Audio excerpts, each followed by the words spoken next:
말씀 나누면 좋겠습니다. 예. 주일학교는 또 다른 장소로 이동해서 말씀 나누도록 하겠습니다. 오늘 우리에게 주신 하나님의 말씀 함께 보겠습니다. 마태복음 28장 18절로 20절 말씀 드리겠습니다. 한 목소리로 우리 같이 한번 읽어보도록 할까요? 3절밖에 안 되니까 함께 읽겠습니다. 시작. 예수께서 나와 말씀하여 이르시되 하늘과 땅의 모든 권세를 내게 주셨으니 그러므로 너희는 가서 모든 민족을 제자로 삼아 아버지와 아들과 성령의 이름으로 세례를 베풀고 내가 너희에게 분부한 모든 것을 가르쳐 지키게 하라. 볼지어다 내가 세상 끝날까지 너희와 항상 함께 있으리라 하시니라. 아멘.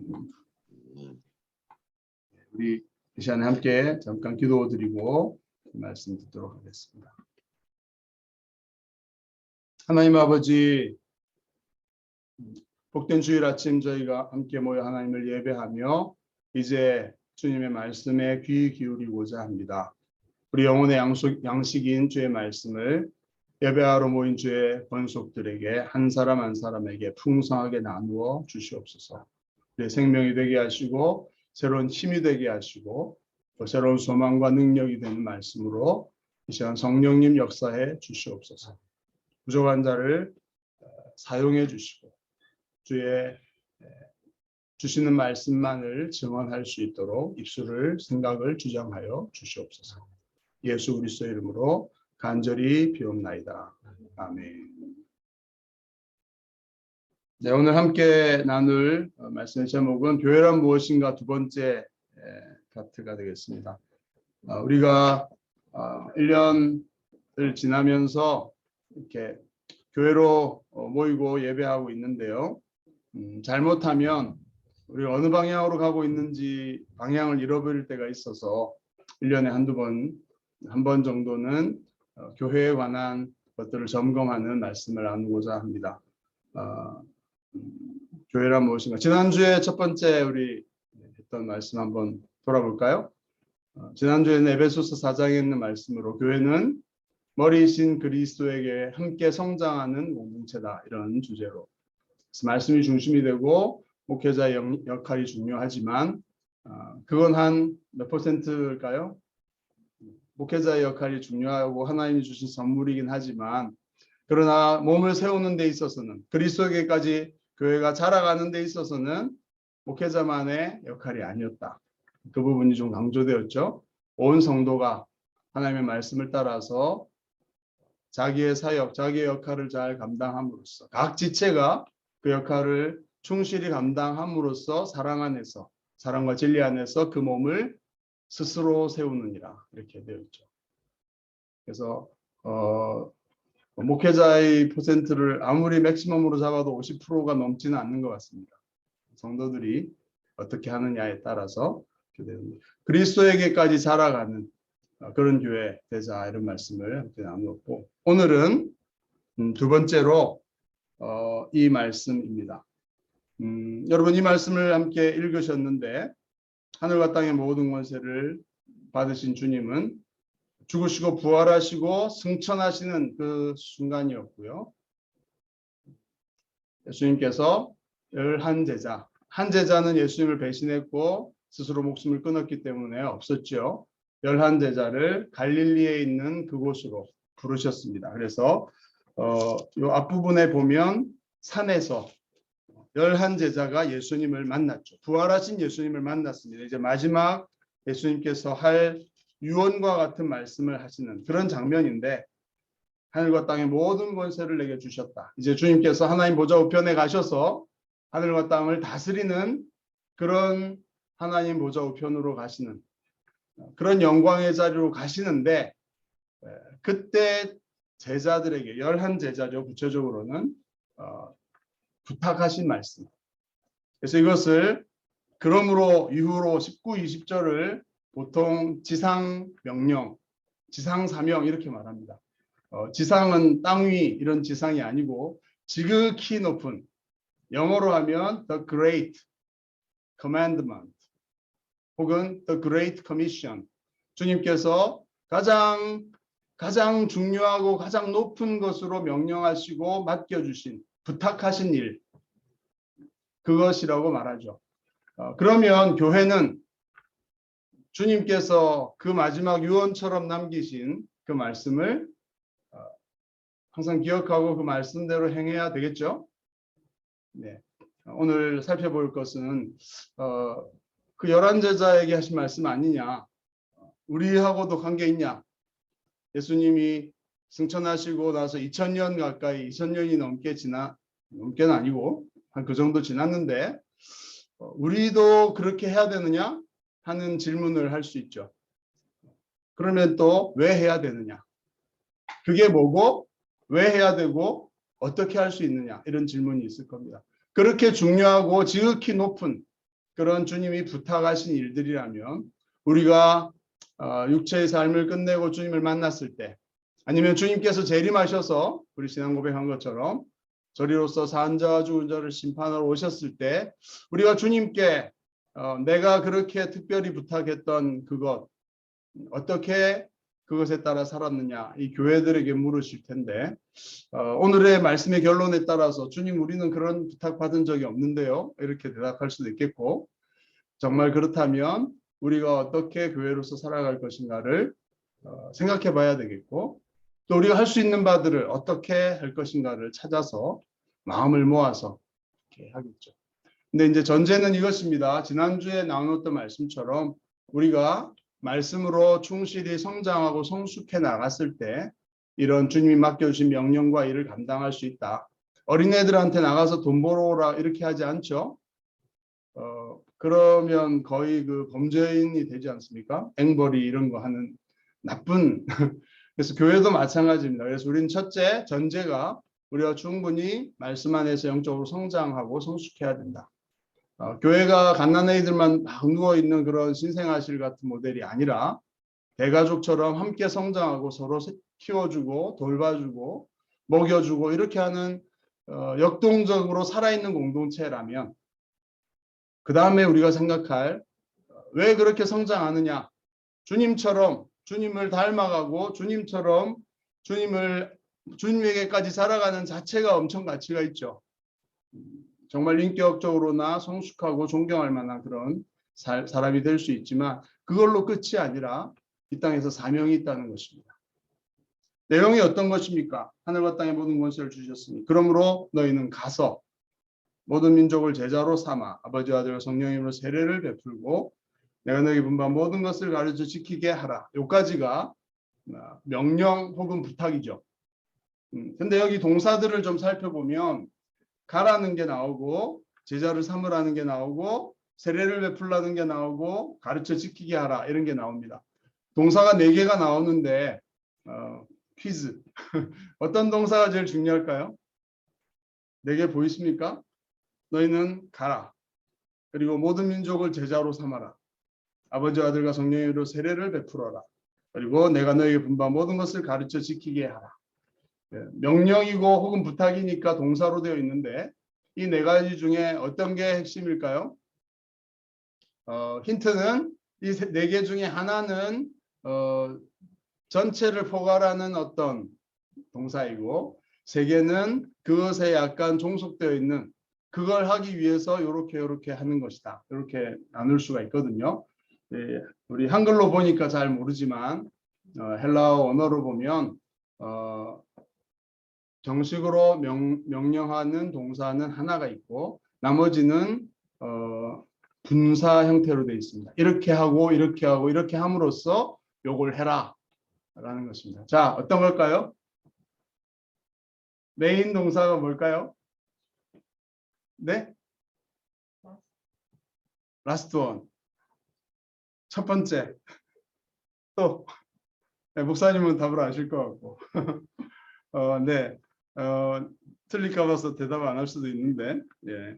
우리 줌으로도 하시는 분들도 뭔가 뭐 그렇게 하지 않고 정답을 먼저 말씀드리면 제자를 삼아라, discipling 하는 이것이 메인 동사입니다. 너희는 모든 민족을 제자로 삼아라.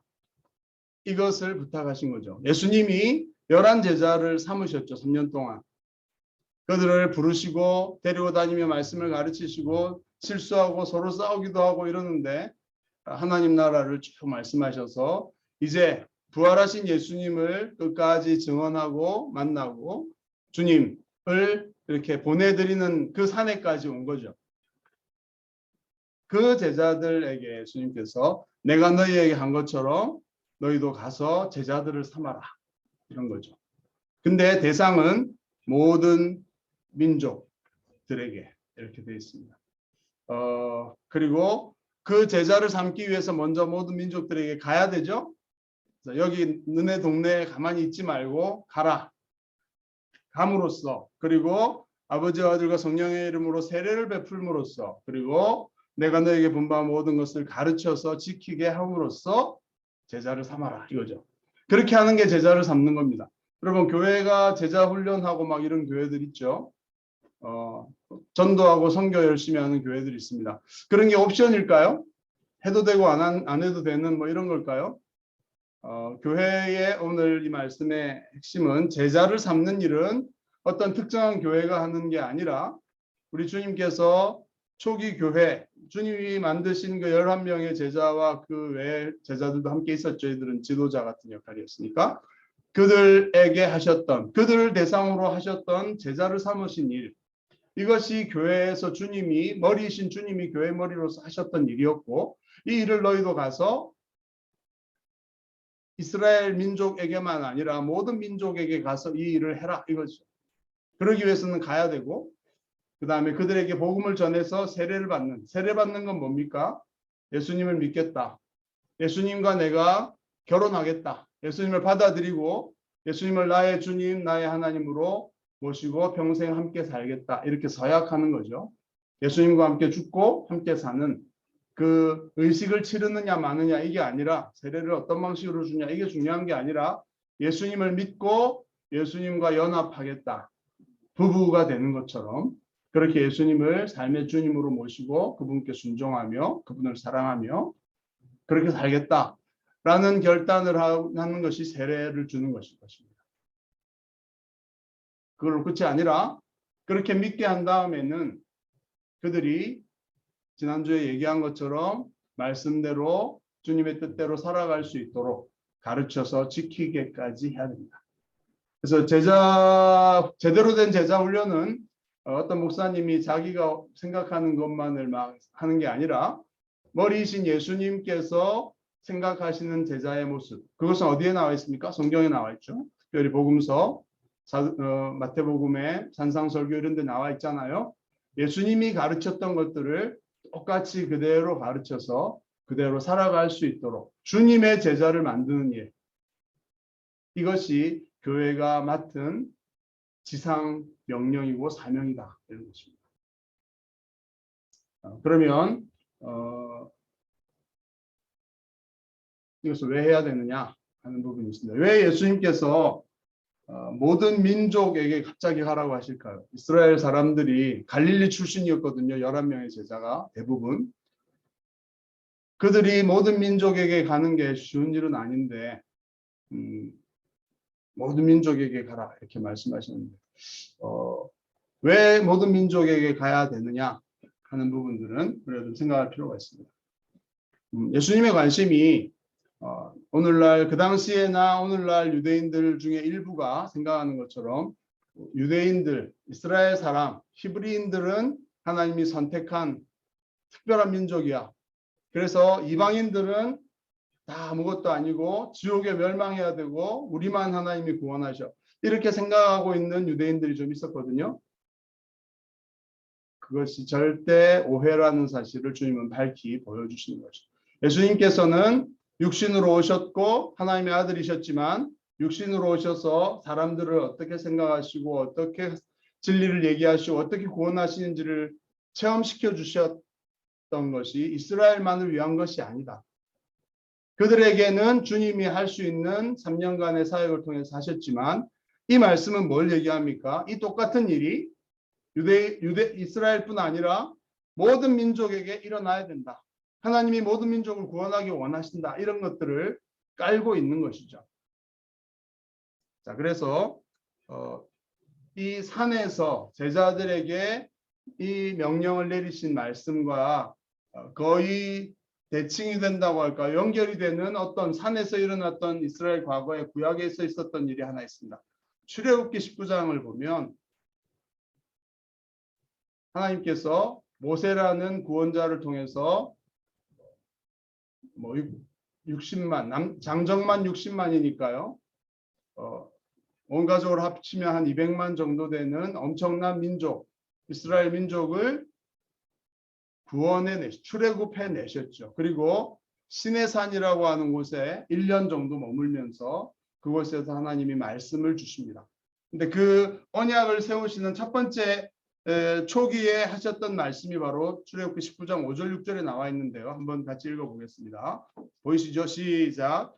세계가 다 내게 속하였나니 너희가 내 말을 잘 듣고 내 언약을 지키면 너희는 모든 민족 중에서 내 소유가 되겠고 너희가 내게 대하여 제사장 나라가 되며 거룩한 백성이 되리라. 너는 이 말을 이스라엘 자손에게 전할지니라. 무슨 얘기입니까? 하나님께서 이스라엘을 특별히 이집트의 그 제국에게서 구원해 내셨는데 그러면서 언약을 그 시내산에서 세우기를 원하셨어요. 하나님이 그들의 하나님이 되고 그들은 하나님의 백성이 되는 하나님의 나라를 시작하는 그 언약을 세우기 원하셨는데 거기에 보면 너희가 내 언약을 내 말을 잘 듣고 그 언약을 지킨다면 모든 민족 중에서 너희는 내 소유, 아주 특별한 소유죠. 영어로 보면 my treasured possession. 그냥 소유가 아니라 아주 소중한 보석과 같은 아주 소중한 소유로 보물로 삼겠다 너희를. 그리고 내게 대해서 제사장 나라가 되게 하겠고 거룩한 백성이 되게 하겠다. 모든 민족 중에서 너희를. 자, 그러니까 이 말씀, 하나님과 언약한 이 말씀만 보면 이스라엘이 상당히 특권을 가진 언약의 대상이 된 것처럼 보일 수 있잖아요.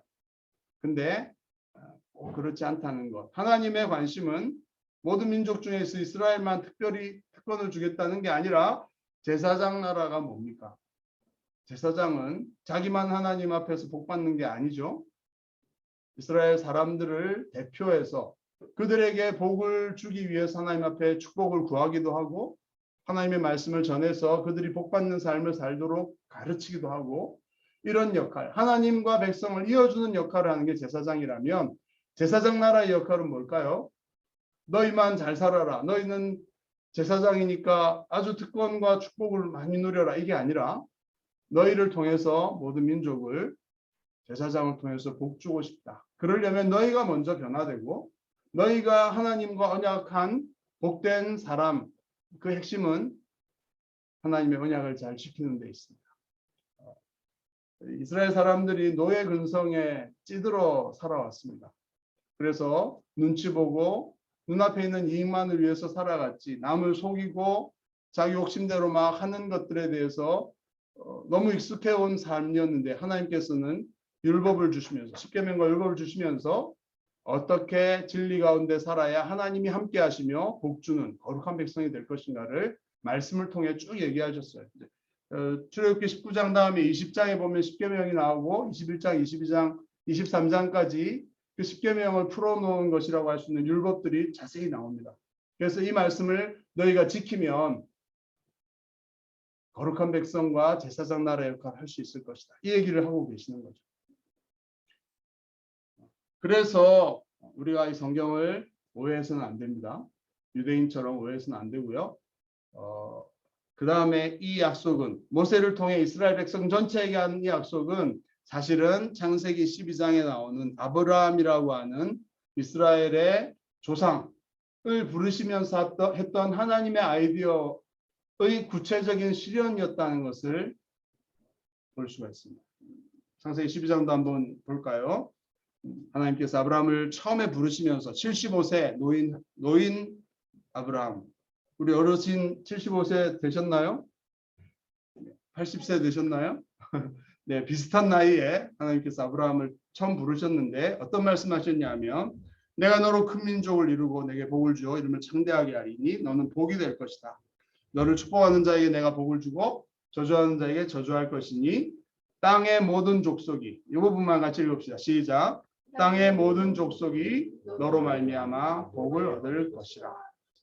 하나님이 아브라함이라는 사람을 부를 때에는 그 바로 전에 가장 큰 사건 중에 하나가 바벨탑 사건이었습니다. 하나님이 노아를 통해서 다시 구원하시고 새롭게 시작하신 그 세계가 흩어지면서 그들이 하나님을 반역하게 된 것이죠. 또 그래서 하나님 없이 자기들이 힘을 모아서 성을 쌓고 하나님처럼 높아질 수 있다, 이런 아주 교만하고 반역하는 일들을 했을 때 하나님께서는 심판하셨죠. 그들 언어를 흩으셔가지고 땅끝으로 흩어버리셨습니다. 모든 민족이. 그래서 우리가 열심히 영어 배우고 해야 되는 불행한 일이 생긴 거죠. 어쨌든 그런 민족들이 다 흩어진 상황에서 하나님은 아브라함이라는 한 사람을 부르시면서 그만을 복주는 게 아니라 그를 통해서 결국은 땅의 모든 족속을 복주고 싶다, 이런 것입니다.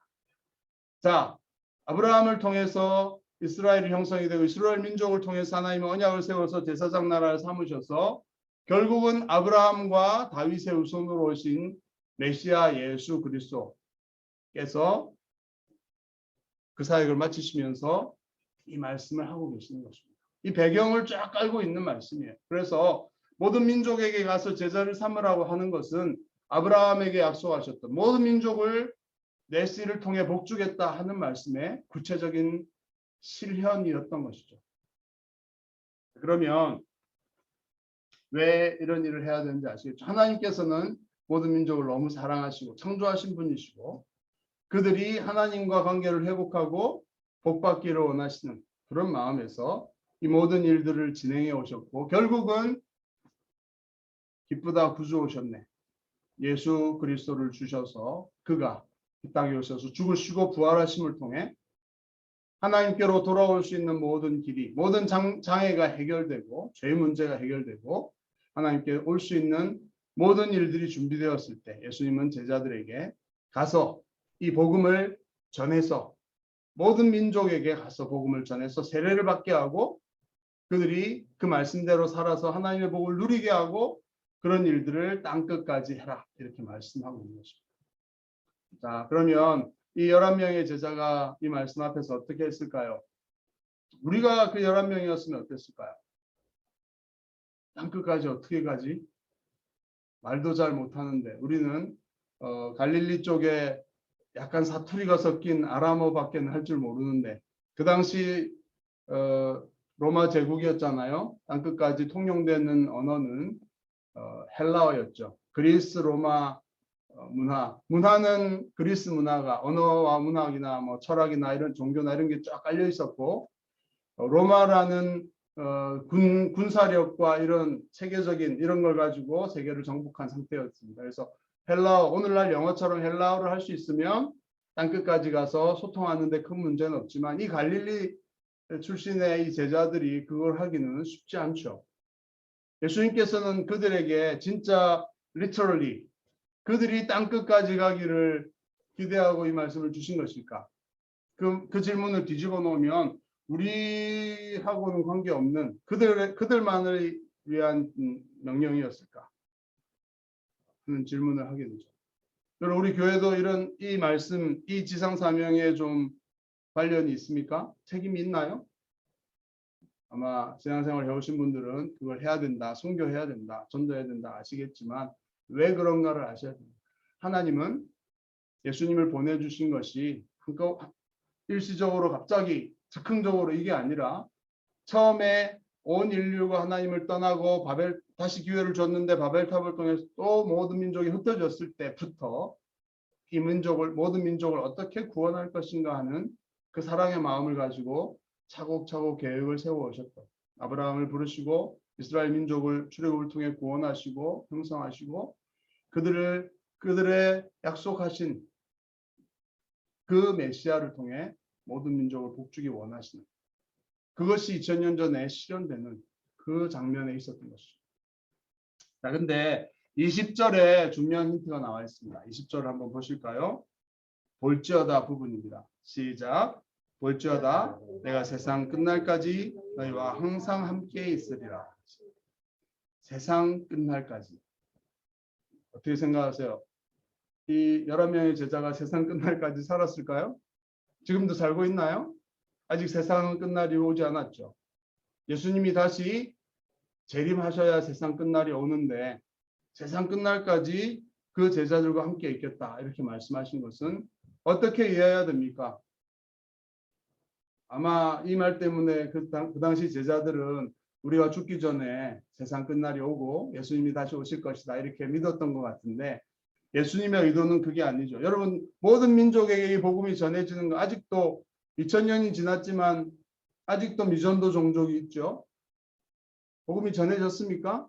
우리 민족에게도 120여 년 전에 전해져서 우리 복음을 다 듣게 됐죠. 믿든 안 믿든 간에 그렇게 된 일은 최근의 일이고 아직도 복음이 들어가야 될 곳이 많이 있고 무슬림 사회라든지 공산권이라든지 복음을 듣지 못한 전도자들이 들어갈 수 없는 곳들이 참 많이 있습니다. 이 11명의 제자에게만 하신 것이 아니라는 것 아시죠? 되게 중요한 힌트죠. 이들을 통해서 예수님의 제자가 된 사람들 전체를 대표로서 이 11명의 제자에게 말씀하신 것이라는 것을 알 수 있습니다. 맞죠? 왜냐하면 당시에 제자들도 몇십 명, 70여 명도 있었고 이렇게 했는데 11명에게만 얘기하신 게 아니라 그들을 대표로 마치 시내산에서 하나님이 이스라엘 백성 200만이나 된다고 했죠. 그들과 언약을 세울 때 모두 다 온 건 아니라 그 대표, 장로들이 대표로 70여 명이 올라왔고 그들 중에 젊은이들이 제사 피를 쏟고 함으로써 하나님과 언약을 맺은 거죠. 대표들이 한 것입니다. 전체가 한 게 아니라. 그것처럼 예수님의 제자, 예수님을 통해 하나님의 백성이 된 사람들을 대표해서 예수님은 그러니까 결론은 뭐가 됩니까?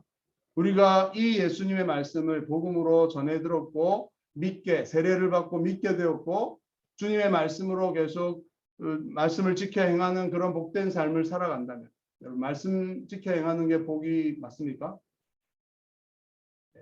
성경이 말하는 복은 그것이 복입니다. 시편을 보시면 시편 1편 2절에 보면 복 있는 사람은 해놓고는 어떻게 돼 있죠? 여호와의 율법을 즐거워하여 그 율법을 주야로 묵상하는 자다. 이렇게 되어 있습니다. 여러분 복 있는 사람은 성경의 한마디 가장 대표적인 정의는 하나님의 말씀을 즐거워해서 주야로 묵상하며 말씀을 지켜 사는 게 복이다. 하나님께 가까이 함이 복이다. 그것도 그런 말씀이 그런 내용이고요. 지난주에 본 것처럼 머리이신 그리스도에게까지 살아는 게 복이다. 이것이 바로 그것입니다. 그래서 말씀을 가르쳐 지키게 하는 것이 온 민족을 복주는 것이다. 이렇게 하죠. 우리의 오해가 많죠. 여러분 법을 어떻게 즐거워할 수 있어요? 이렇게 하지 마라. 이렇게 해라. 안 그러면 페널티 준다. 이게 즐거운 일이 될 수 있습니까? 제가 학부 때 법을 공부하긴 했지만 저는 법을 즐거운 마음으로 공부는 했습니다. 전공은 하지 않고 있지만 하나님의 말씀. 여러분 규정과 법을 생각하면서 늘 즐거운 사람, 판검사들이 법을 묵상하면서 즐거울까요? 법이 그럴 수 있나요?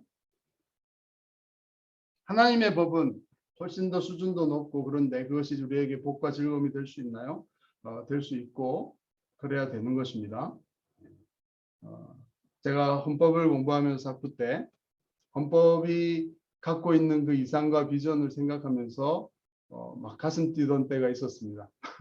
야, 이런 나라를 만들면 헌법 제1조 1항 뭐 이런 거 있잖아요. 모든 국민은 주권은 국민에게 있고 모든 주권은 국민에게서 나오고 그래서 쫙 보면 헌법 정신에 보면 우리나라에 사는 사람들은 아무도 저 자유와 권리를 마음껏 누리게 되며 장애나 여러 가지 이유로 일할 수 없고 할 수 없는 사람들은 복지를 통해서 사랑을 나눠줘서 누구나 행복하게 같이 살아야 된다. 이런 엄청나게 멋있는 정신이 헌법 정신으로 딱 가 있거든요. 자유와 평등이라고 하는 거. 그거 생각하면 너무 멋있죠. 그런 나라 만들면 정말 살기 좋은 멋진 나라가 되는 그것을 위해서 대통령이 나와야 되고 그 헌법 정신을 실현하는 것이 막 가슴이 뛰고 즐거워서 그렇게 일하겠다는 사람을 대통령으로 뽑아야 되는 것입니다. 진짜 누군지 잘 속이는 게 많지만 어쨌든 그걸 잘 분별해 가지고 제대로 할 수 있는 사람을 세우는 게 이제 중요한데 어쨌든 법은 우리를 올가매고 벌 주려고 하는 게 아니라 우리가 어떻게 살아야 되고 무엇이 이상이고 가치인가를 보여주는, 하나님의 법도 마찬가지라는 것이죠. 그런 복을 나누어주는 일을 우리에게 맡겨주셨다. 우리가 이 일을 계속해야 됩니다. 땅끝까지가 얼마나 큰 것입니까? 그리고 세상 끝날까지.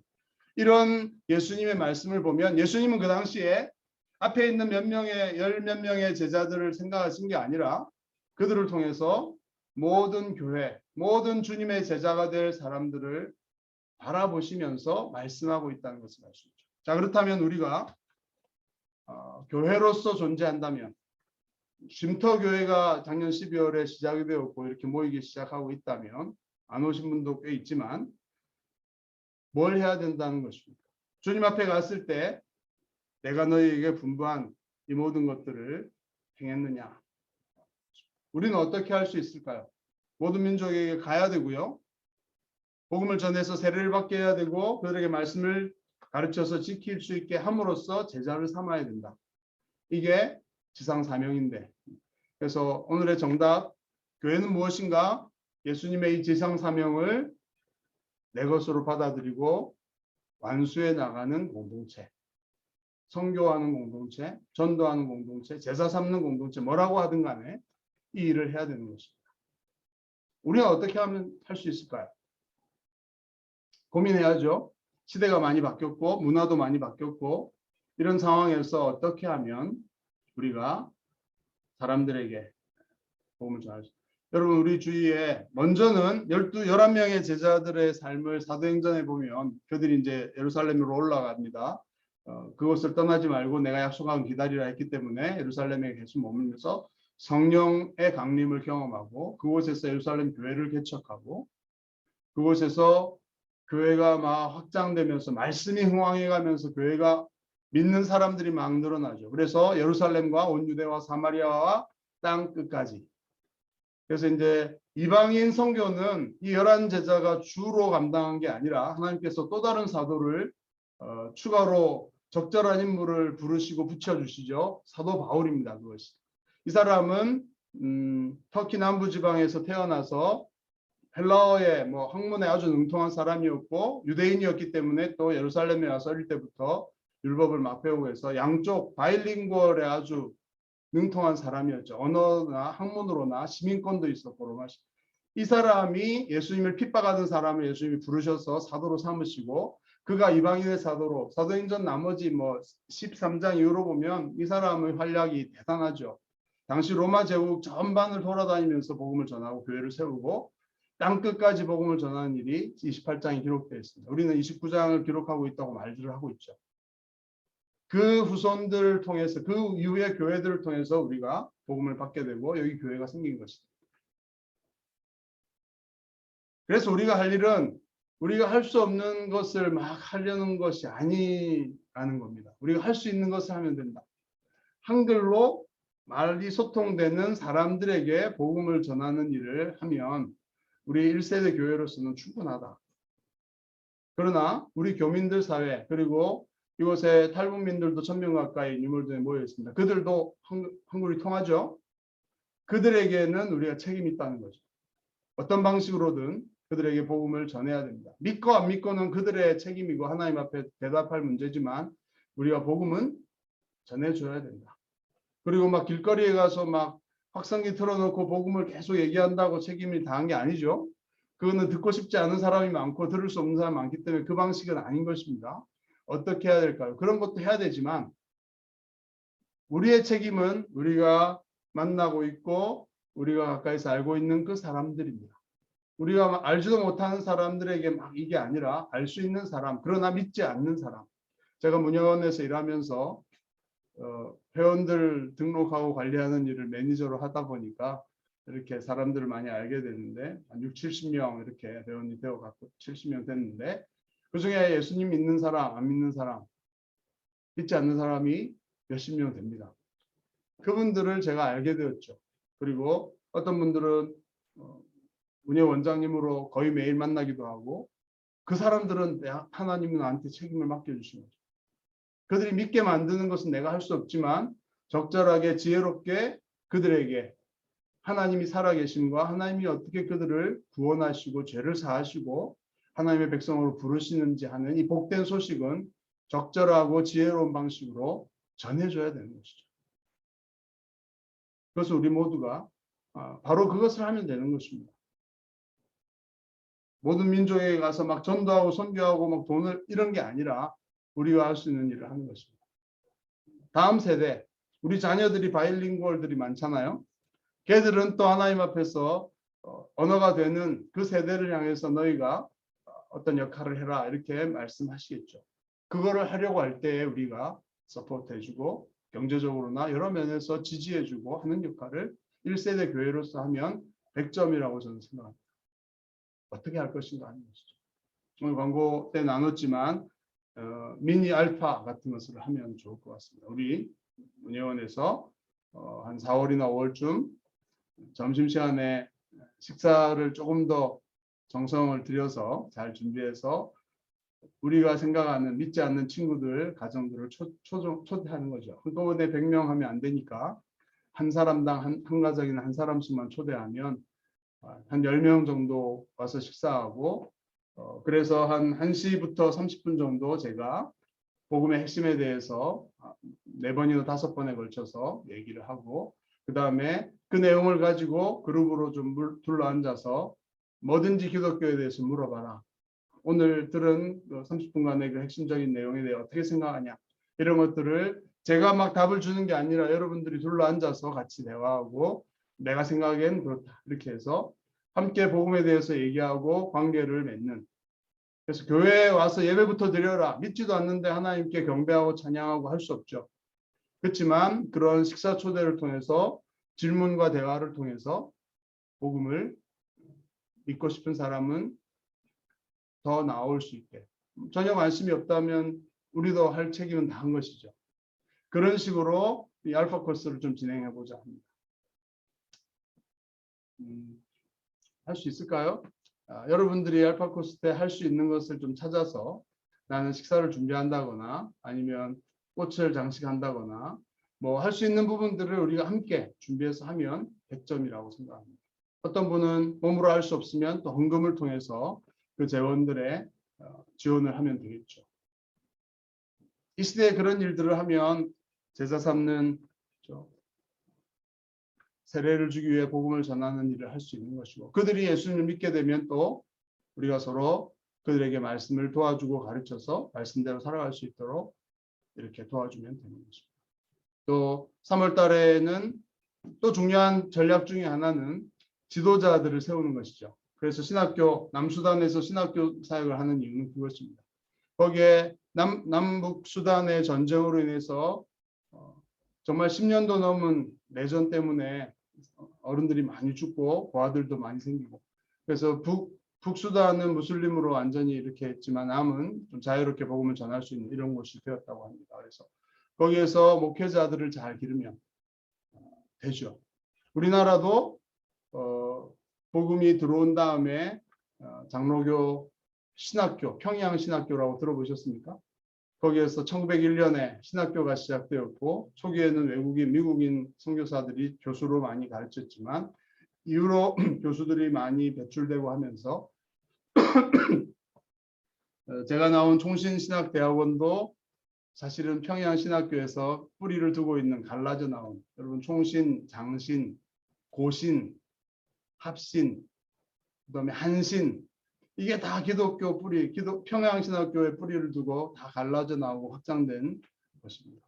거기에서 나온 지도자들이 배출됨으로써 교회들이 일어나고 이렇게 했죠. 그래서 우리가 할 수 없지만 런던이라는 곳은 또 중요한 곳이어서 그런 지도자가 되는 사람들을 많이 만날 수 있습니다. 여러 민족에. 우리가 문 밖에만 나가면 거기가 모든 민족을 만날 수 있는 곳이 되고 거기에서 지도자가 될 사람들을 잘 키워주기만 하면 그들이 자기 민족을 복음화할 수 있는 일 그리고 특별히 그런 신학교들을 통해서 지도자들을 계속해서 훈련합니다. 3주 동안에 50명 플러스 여성 지도자들, 사모님들 이렇게 모여서 한 70명 숙식하면서 남수단의 수도 주바라고 하는 곳에서 인텐시브 신학 강좌가 열리는 거죠. 그렇게 하는데 비용이 달러로 9,000 US 달러 정도면 3주간 그 많은 사람이 커버된대. 한 주간에 한 3,000달러면 파운드로 하면 뭐 한 2,000 몇백 파운드면 한 주일 숙식하면서 50여 명의 지도자들을 할 수 있는. 그래서 우리가 할 수 있는 것은 가는 것도 우리 교회에서 2분이나 강사를 보내는 건 특별한 일이기도 한데, 그러나 재정적인 면에서 여기 있는 한인교회들이 뜻을 모아서 그렇게 할 수 있다면, 그래서 지도자들이 세워진다면 우리 평양신학교가 우리나라 100년 역사 속에서 엄청난 지도자를 키우는 역할을 했던 것처럼 그런 학교가 되지 않으리라고 우리가 말할 수 없죠. 그런 일들을 해나갈 수 있다는 것입니다. 자, 오늘 말씀은 이렇게 정리를 하겠습니다. 우리 교회가 이제 시작되었고 어떤 일을 할 수 있을 것인가. 나는